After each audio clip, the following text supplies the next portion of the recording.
এক লোক শখ করে খেজুর গাছে উঠেছে, কিন্তু গাছ থেকে নামার সময় আর নামতে পারছিল না। তখন লোকটিকে বাঁচানোর জন্য গ্রামের সবাই এসে গাছের নিচে ভিড় করলো, কিন্তু কারো মাথায় কোনো বুদ্ধি আসছে না লোকটিকে কি করে গাছ থেকে নামানো যায়। সেই গ্রামে একজন বুদ্ধিমান লোক ছিল, সে কূপের মধ্যে পড়ে যাওয়া ব্যক্তিদেরকে উদ্ধারের কাজ করত।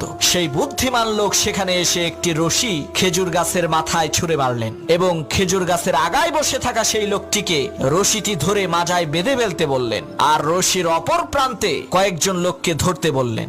বুদ্ধিমান লোকটির কথা মতো তারা রশিটিকে ধরলেন। হঠাৎ করে সেই বুদ্ধিমান লোক বলল, এখন টান মারো। লোকেরা রশি ধরে টান দিল, সাথে সাথে সেই খেজুর গাছে থাকা লোকটি মাটিতে পড়ে মারা গেল। তখন গ্রামের লোকেরা বলল, আপনি এটা কেমন কাজ করলেন? লোকটা মরে গেল। তখন সেই বুদ্ধিমান লোক বলল, ভাই, এটা লোকটার কিসমতের দোষ, আমার কোনো দোষ নাই। এই একই টেকনিক খাটাইয়া অনেক মানুষকে আমি কুয়া থেকে বের করে